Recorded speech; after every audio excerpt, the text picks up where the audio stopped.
masayang buhay ngayon ni Clarice de Guzman matapos ang kanyang PBB experience. Tinaguri ang nation's mom ng bayan si Clarice de Guzman ngayon na mas lalong minahal ng mga netizens dahil nasa kanyang aliw na personalidad. Alamin ang istorya ng kanyang buhay matapos ang kanyang PBB experience. Kinaaliwan ng mga netizens ang aliw na karakter ng singer at PBB collab housemate na si Clarice de Guzman. Sa kanyang paglabas sa outside world, nakaabang na ang kanyang mga taga-suporta sa kanya. Habang nasa loob pa lamang siya ng bahay ni Kuya, isa ang mga awit sa pinusuan ng taong bayan.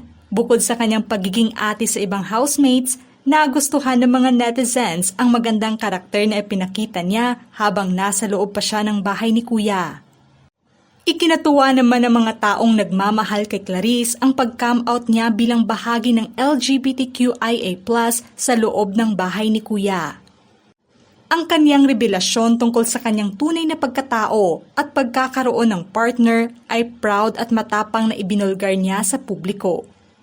Idiniin naman ng kanyang mga taga-suporta na bago pa man siya pumasok sa PBB House ay hindi naman naging sekreto ang tungkol sa pakikipagrelasyon niya sa kapwa babae.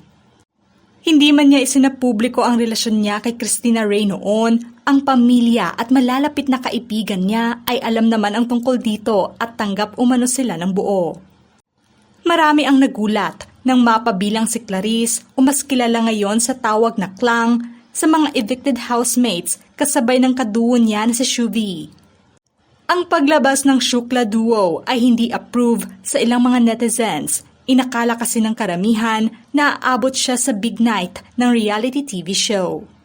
Hinangaan ng publiko ang pagiging totoo niya at ang pagmamahal niya sa mga kapwa housemates.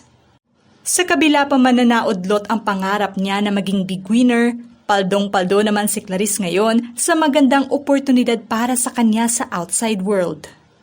Mas dumami nga ang kanyang mga taga-suporta at ang kanyang mga followers sa Instagram account niya kung saan mayroon na siyang mahigit 500,000 followers.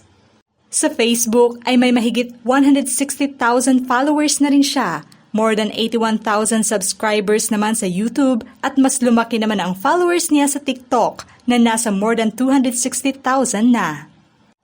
Ang ipinakitang pagmamalasakit niya sa kapwa housemates habang nasa PBB house pa siya ay hinangaan ng karamihan.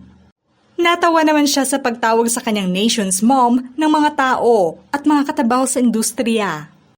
Nakakatuwa, hindi ko in-expect na yung mom talagang tatatak na sa kanila. Nasanay na lang sila sa loob. Nakakatuwa na ang dami kong anak paglabas ko.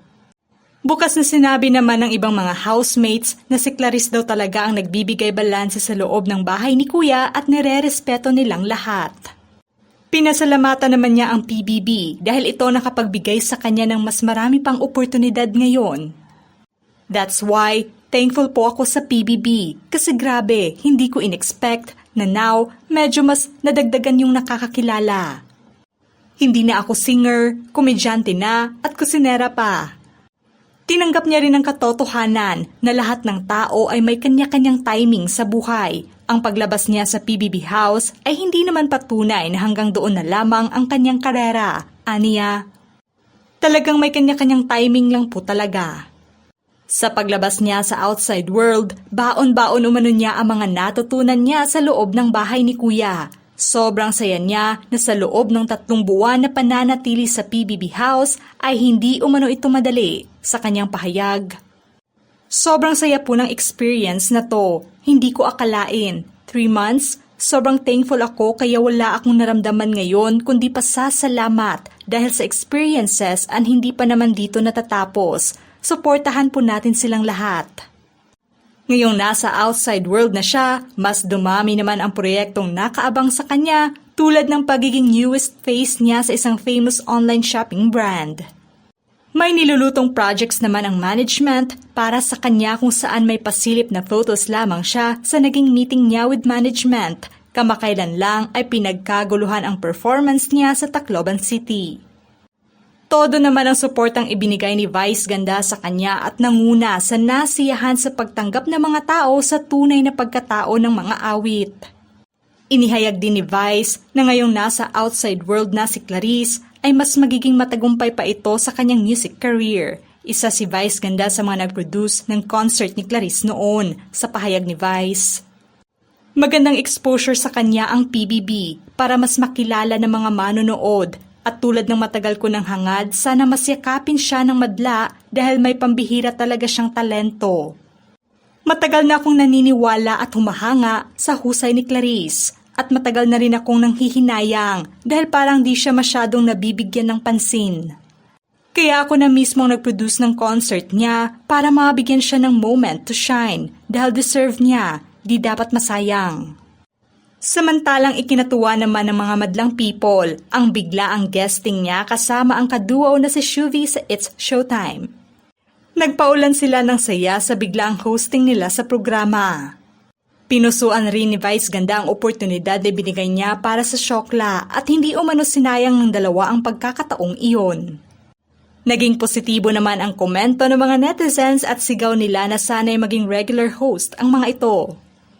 Bago pa man pumasok ng PBB House si Clarice ay kabilang na siya sa mga hurados ng tawag ng tanghalan sa Showtime segment.